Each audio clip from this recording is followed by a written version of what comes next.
Bonjour à tous. Alors, aujourd'hui, on va attaquer un nouveau chapitre. C'est un chapitre qui va porter sur la façon dont les systèmes informatiques vont gérer les données.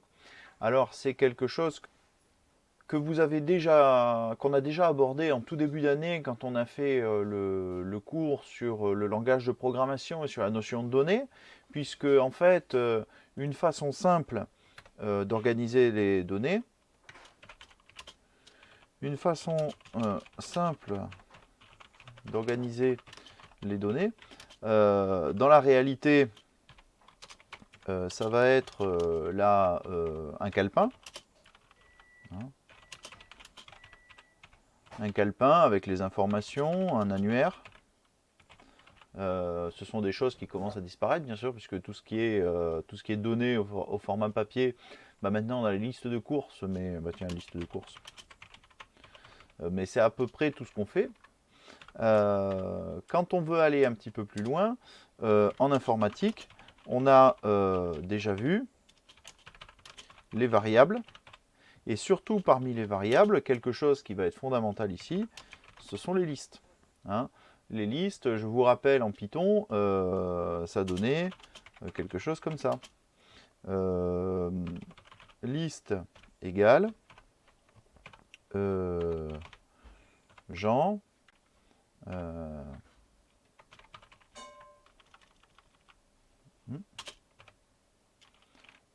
Pierre, Jean, je sais pas moi, Jean, Blanquer, 35 ans, 2 enfants, et ainsi de suite. Donc ça, c'était une façon d'écrire une liste où on avait, on avait quelque chose qui était défini par des crochets, qui était séparé par des virgules, et ainsi de suite. Mais en réalité, on peut aller plus loin en organisant un dossier avec une série d'informations. Alors, c'est quelque chose qu'on avait déjà vu là aussi en Python avec les listes de listes. Hein, c'est ce que je vous avais demandé de faire même sur un des contrôles, en vous disant que ça allait servir un petit peu plus tard. Ça va nous servir maintenant. Alors, il y a plusieurs types de listes, plusieurs formats. Hein, de listes. Alors, il y en a plein. Il y a le format CSV. Alors ça, c'est le plus simple. C'est celui qu'on va voir en premier, puisqu'en fait, c'est du texte. Le format SQL, qui est très utilisé sur les sites internet. Techniquement, par exemple, si je vais sur mon site personnel, par exemple, ici, nous sommes sur la base de données de mon site internet. Donc, mon site internet, c'est beaucoup de choses. Hein. Alors, je ne l'ai pas codé moi-même. J'utilise ce qu'on appelle un CMS, c'est-à-dire un paquet qui arrive tout préparé et qui permet en fait d'avoir un site quasiment fait, sauf qu'il est vide de contenu. L'avantage de ce type de site, c'est que vous avez juste à vous intéresser à ce que vous allez rajouter et pas à toute la forme du site. Ça permet d'avoir quelque chose qui est généralement assez puissant, notamment le fait que par exemple le site s'affiche correctement, que ce soit sur votre ordinateur, votre téléphone portable et ainsi de suite. Mais il permet de gérer d'autres choses, c'est-à-dire que dans ce site internet, je peux créer des utilisateurs, je peux assigner des rôles aux utilisateurs, la possibilité d'écrire des articles ou de modifier les pages et ainsi de suite. Et tout ça, c'est inscrit dans la base de données. Et la base de données, elle est ici. Hein, vous le voyez sur le côté avec plein d'informations. Donc un préfixe qui permet de, par exemple, gérer plusieurs sites internet avec une seule base de données, parce que c'est payant les bases de données sur généralement. Donc là, par exemple, tout ce qui est CMS, c'est mon site puisque c'est le seul, et avec plein d'informations qui vont être différentes. Par exemple, CMS admin log, ce sont toutes les informations que j'ai pu faire, toutes les modifications que j'ai pu faire sur le site en tant qu'administrateur. Vous allez avoir des informations sur le contenu. Toutes ces choses-là, ce sont les modifications de texte que j'ai fait sur le cours. Donc évidemment, il y en a un gros paquet. Il y a un truc sur les groupes, hein, administrateurs, éditeurs et ainsi de suite, ce qui a pu se passer. Et tout ça, c'est résumé dans un seul fichier qui s'appelle un fichier au type SQL. Donc ça, c'est le deuxième type de format de liste. Vous en avez plein d'autres. Un autre qui est énormément utilisé, c'est le format XML, et on reviendra tout à l'heure après. Donc lui, il a un formatage qui est proche du langage HTML. Donc il est très utilisé par exemple sur les sites web lui aussi, mais il n'a pas les mêmes destinations que le SQL. Et puis il y en a d'autres, comme par exemple le JSON, dont on parlera un petit peu si on a le temps. Alors l'intérêt d'organiser ces données, c'est que généralement, dans un annuaire ou un calepin, on accède aux informations à l'aide d'une seule clé. Alors cette clé, c'est un terme qui est important, c'est-à-dire quelque chose qui va nous permettre d'obtenir tout ce qu'on cherche. Généralement, cette seule clé, c'est généralement le nom. Hein, le nom de famille qui va nous permettre d'aller jusqu'à la définition et éventuellement derrière d'avoir les informations. Dans un système, dans une base de données,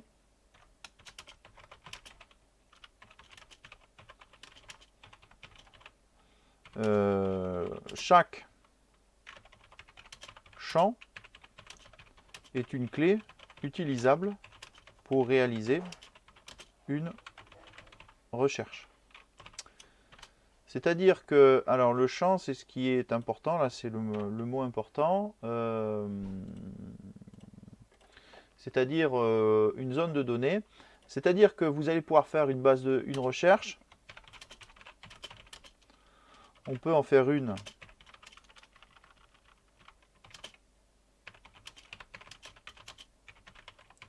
pour une personne, et bien à l'aide par exemple, à l'aide du nom, bon évidemment, mais on peut le faire aussi du prénom, de l'âge,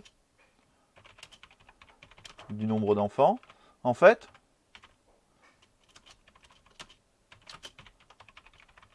de n'importe quelle donnée qui a déjà été inscrite. Et ça, c'est intéressant parce que c'est très puissant. On fait des regroupements très rapidement qui auraient été quasiment impossibles il y a une quarantaine ou une cinquantaine d'années au début de l'ordinateur.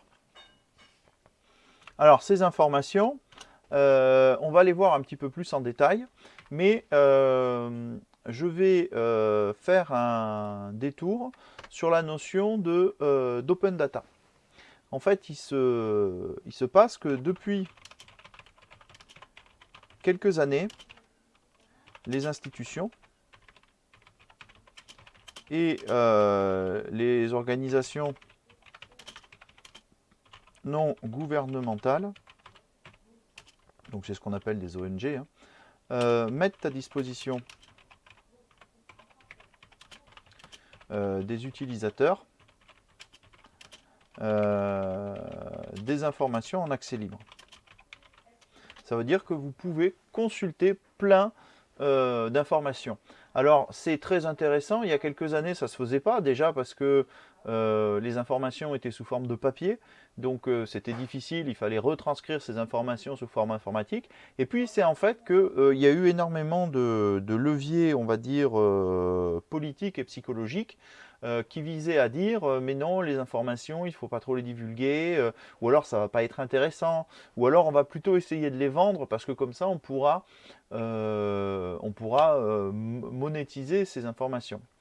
Ce qui a été choisi maintenant, c'est de donner le maximum d'informations disponibles comme ça à disposition de tout le monde, de façon à ce que chaque citoyen ait accès à ces informations. Si vous voulez former, créer une application, généralement maintenant les applications sont plutôt des applications de récupération de ces données libres, de façon à les synthétiser et à les donner au public. Et donc l'open data, on peut faire un exemple avec data.gouv.fr.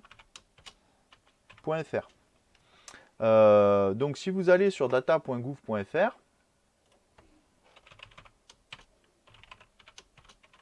vous allez avoir le portail du gouvernement qui donne accès à toutes les données publiques disponibles, de façon à ce que vous puissiez y accéder, que vous puissiez les consulter ou les traiter.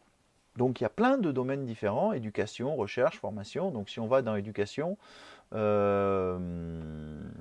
voilà, par exemple sur le lycée, on a plein d'informations si, par exemple, liste des établissements des premiers et second degrés pour les secteurs publics et privés de France, coordonnées, voilà. Donc là, par exemple, ici, vous avez toutes les informations des établissements. Donc là, on voit que c'est un fichier RDF, donc c'est une autre version. On va le télécharger et puis on va voir un petit peu à quoi ça sert. Donc quand on a ce fichier, on voit que quand on l'ouvre, on a plusieurs informations, avec notamment des balises, avec des adresses web, hein.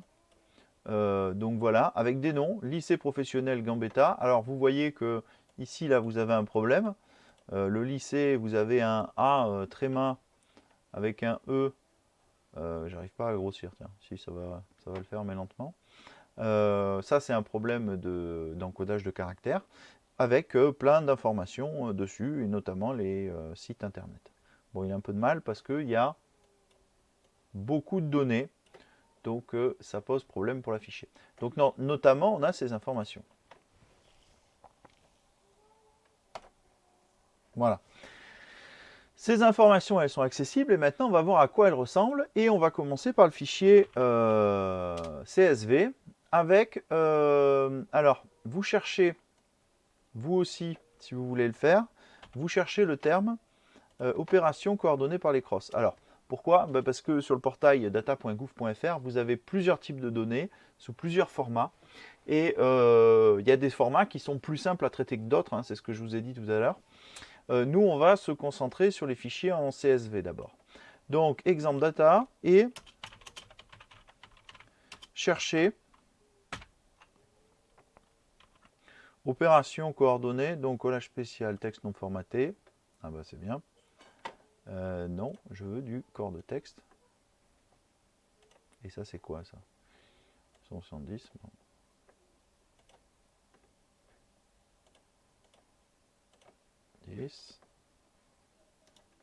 Effacer le formatage. Voilà, opération coordonnée par les crosses. Quand vous allez chercher ça, voilà, hein, donc je reviens sur data.gouv.fr, vous cherchez ici, là. Pouf. Opération coordonnée par les crosses, vous appuyez sur Entrée, vous arrivez sur un seul site, donc vous voyez que les données, elles remontent jusqu'à 1985, hein, mine de rien. Donc voilà, et on va s'intéresser, qu'est-ce que j'avais ouvert moi? Opération.csv. Ce fichier-là, vous le téléchargez.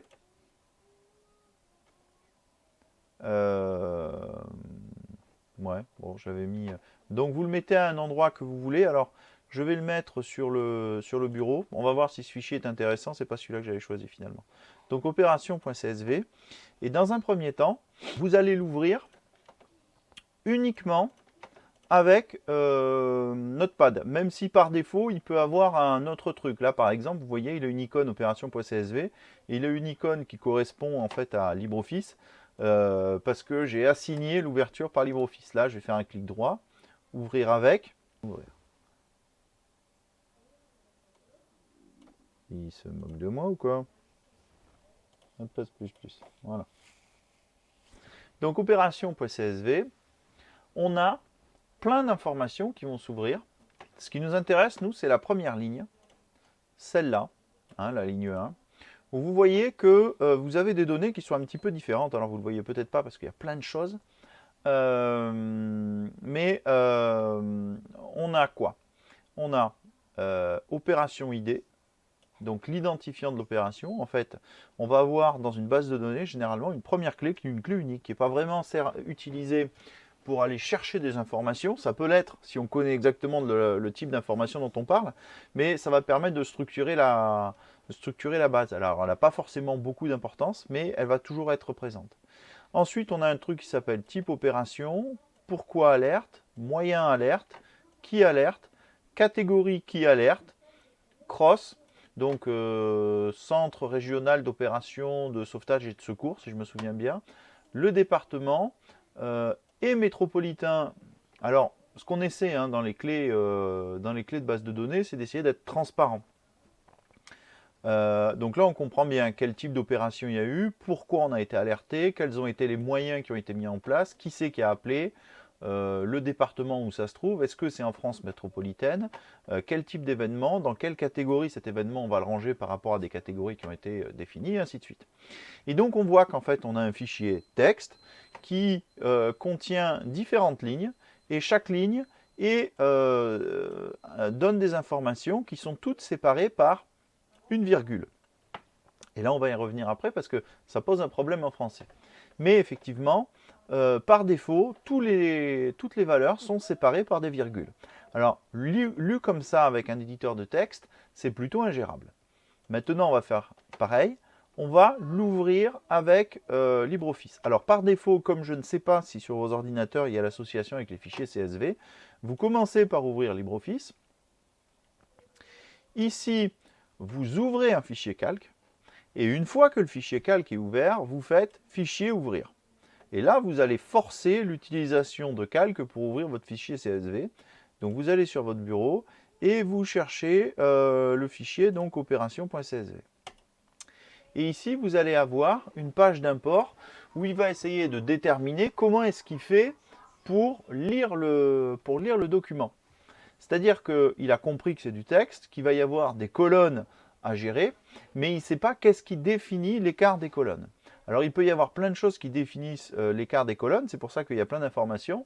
Vous vérifiez que ce qui va définir les colonnes, c'est les virgules, et surtout, pas les espaces, parce que regardez ici, dans la partie standard, vous avez balise de détresse. Si jamais vous mettez qu'il y a des espaces, eh bien vous allez avoir balise de détresse dans des colonnes séparées.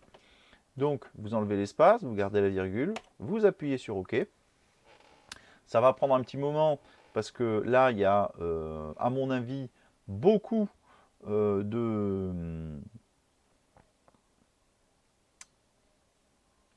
d'opérations qui ont été faites. Donc, il ouvre le fichier. Et une fois que le fichier est ouvert, il va être traitable dans le sens où en fait on va avoir quelque chose de plus naturel pour nous. C'est simplement qu'on va avoir des colonnes. Et dans chaque colonne, on va avoir des choses qui vont être différentes. Alors, moi ce qui m'intéresserait, c'est par exemple, est-ce qu'on a quelque chose, est-ce qu'on a une date? Voilà. Alors on a des dates. La difficulté qu'on va avoir ici pour la date, c'est que vous voyez là, vous avez une écriture, alors qui est transparente hein, pour nous, c'est-à-dire que là on voit que c'est le 26 avril 2020 à 14h20, donc 26 avril 2020, vous voyez que vous avez une information là qui remonte à hier après-midi, hein, à la date où je fais la vidéo, ici là on est le 27 avril, on a déjà les informations qui ont été transmises et qui permettent de remonter dessus. Donc responsabilité française, avarie non suivie d'un accident navire, voilà, d'un système de production département. Alors l'intérêt de ce type d'information, alors on va descendre jusqu'en bas du document pour regarder combien il y en a d'informés là. Alors, regardez jusqu'à combien je descends. Et vous allez mieux comprendre pourquoi ça a pris du temps à traiter. je descends jusqu'à la ligne 290 109. Donc ça veut dire que dans ce document-là, qui est accessible à tous, on a le compte-rendu de 290 000 opérations des centres régionaux de secours, et dont les plus anciens, parce que j'imagine peut-être que c'est rangé par ordre alphabétique, par ordre de temps, non, c'est pas le cas.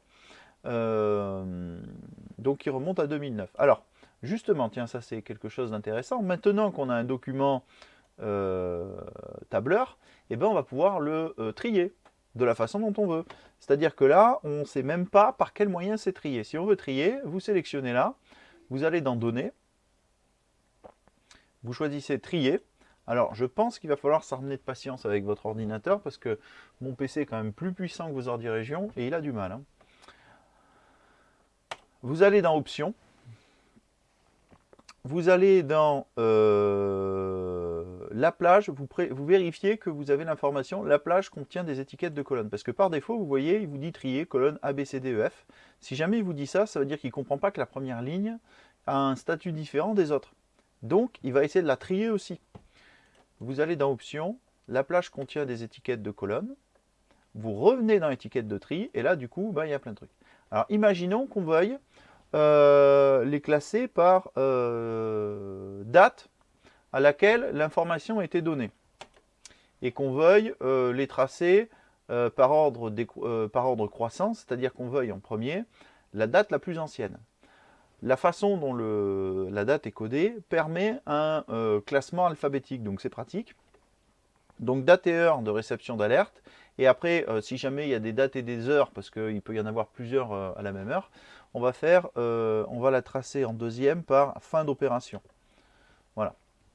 On lance le tri, et donc là, mon tableur va prendre mes 290 000 informations, et il va les trier du plus ancien au plus récent. Et vous voyez que ça a été relativement rapide, hein, ça s'est compté en une dizaine de secondes pour 290 000 entrées, je rappelle.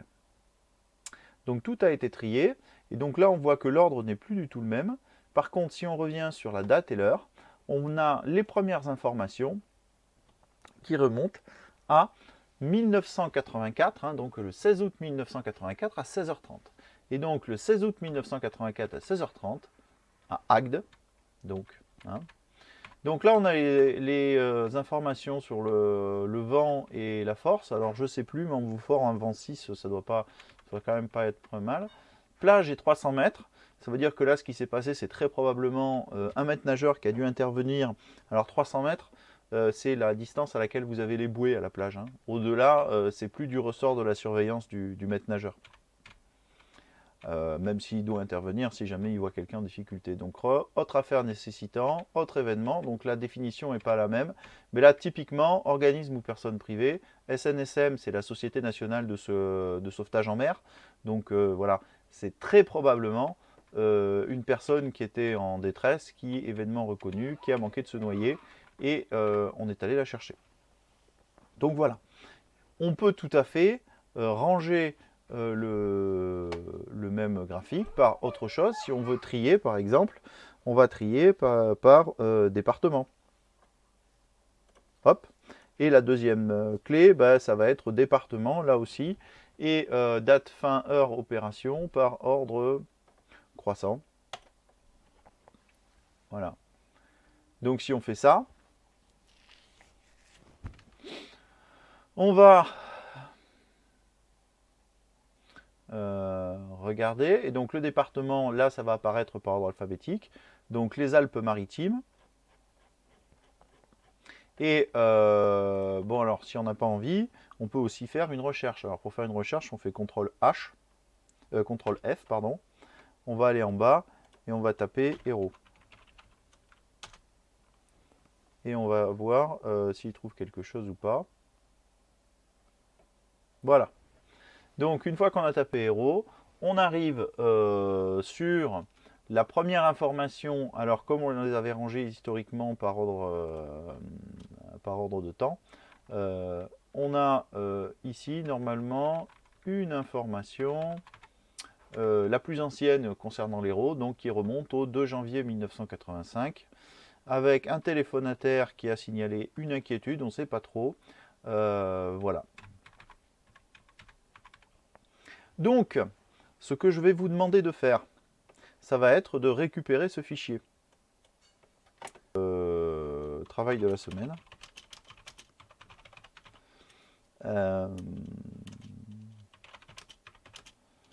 Dans le fichier opération, dans le fichier opération.csv, disponible ici. Rechercher.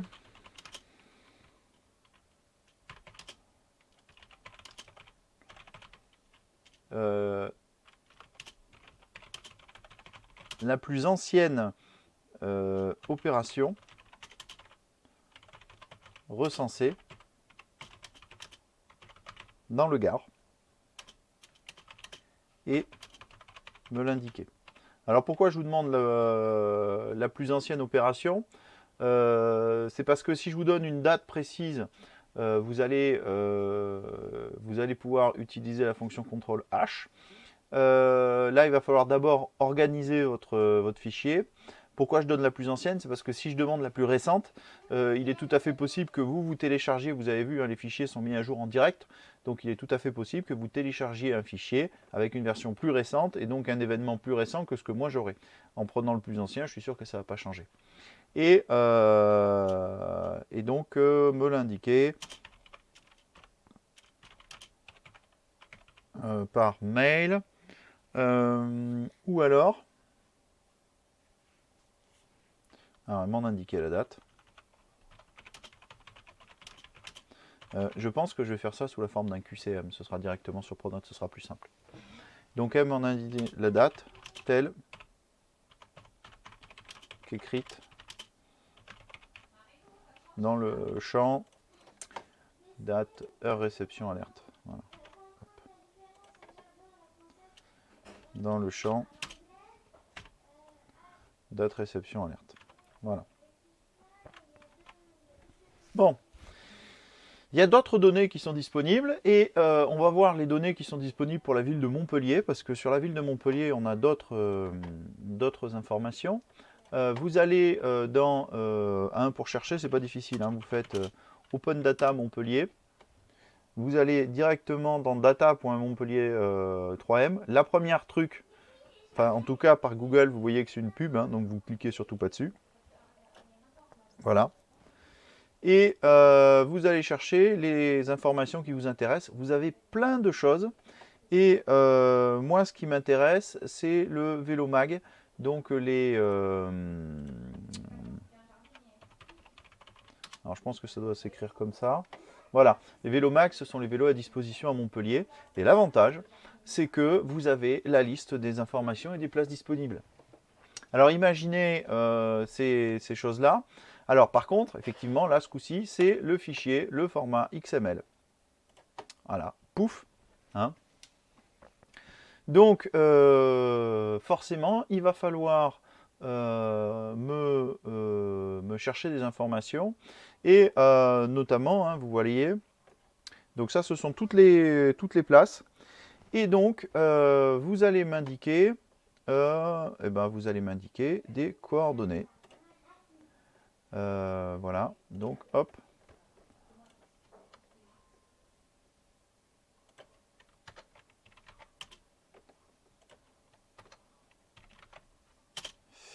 Donc, à l'aide de la page, alors c'était Montpellier 3M. Hop. Hop, je sais pas ce que je vais vous laisser chercher tout seul. Hein. Hop.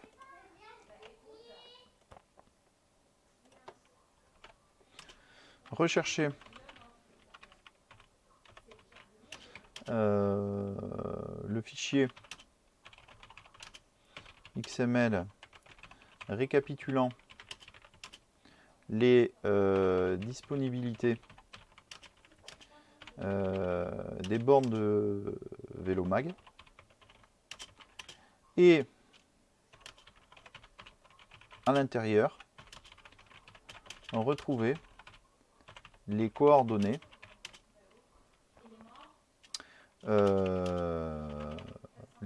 GPS de la station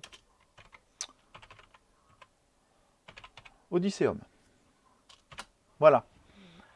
Une fois qu'on a des informations comme ça, c'est intéressant parce que imaginez l'exercice que je vous ai donné la dernière fois avec la carte. Vous avez vu qu'il est relativement facile d'afficher une carte et d'afficher des points dessus. Ces points, il suffit juste de les lier à ce fichier XML et on pourrait même imaginer d'autres informations. Par exemple, le cercle que vous avez tracé. Ce cercle, eh ben, il pourrait avoir une couleur et une taille qui dépendent du nombre de vélos disponibles sur une station, ou alors du pourcentage de remplissage, qui serait peut-être plus intéressant sur ce type d'information. Et à l'aide de votre carte, vous pourriez afficher toutes les informations disponibles à partir de ce fichier XML. Alors, pour rien vous cacher, c'est sur lequel je suis en train de travailler un petit peu dessus. Ce que j'aimerais justement, c'est vous faire ce type de projet-là. Sauf que là, ça demande beaucoup plus de recul pour le rendre accessible à vous, mais je pense que vous êtes tout à fait capable de le faire à partir d'un fichier qui serait déjà structuré. Donc ça va être la suite. Moi, pour l'instant, ce que j'attends pour vous de cette semaine, ça va être d'aller faire joujou avec le site data.gouv.fr et data.montpellier3m.fr pour me donner ces informations. Allez, au revoir.